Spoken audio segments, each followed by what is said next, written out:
Hello, আসসালামু আলাইকুম। সবাইকে অনেক অনেক রামাদানের শুভেচ্ছা। আমি মনে হয় রামাদান ডেকোরেশনের ভিডিও সবার পরে দিচ্ছি।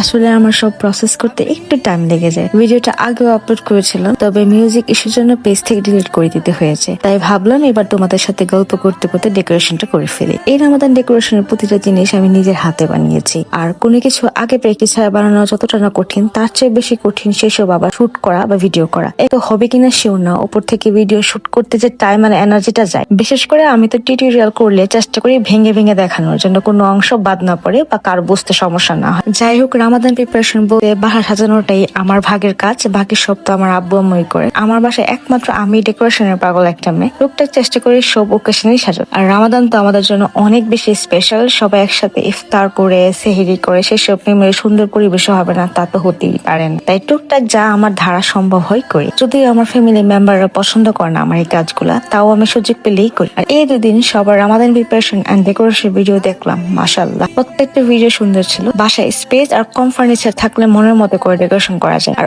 অনেক বেশি ফার্নিচার দিয়ে হাবিজাবি হয়ে থাকলে সাজানোর জায়গা পাওয়া যায় না, আর দেখতেও খুব একটা ভালো লাগে না। আমার কিন্তু এই ডেকোরেশন আইটেম গুলো টিউটোরিয়াল করা আছে, তোমরা চাইলে আপলোড করতে পারি। ওয়াল ডেকোরেশন ছাড়া বাকি সব ঘরে থাকা জিনিসপত্র দিয়েই করা হয়েছে। আর খুব বেশি জিনিস দিয়ে ডাইনিং সাজানো যায় না, যেহেতু ইফতারে অনেকগুলো আইটেম হয়ে যায়। ছিল আমার রামাদান ডেকোরেশনের ছোট্ট একটা ভিডিও। আশা করি সবার রামাদান ভালো কাটবে। আমার জন্য অবশ্যই দোয়া করবে সবাই। যাই হোক, এই ছিল আমার রামাদান ঝটপট ডেকোরেশন। কেমন লেগেছে তা কিন্তু অবশ্যই আমাকে কমেন্টে জানাবো। আজকে এই পর্যন্তই। আল্লাহ হাফেজ।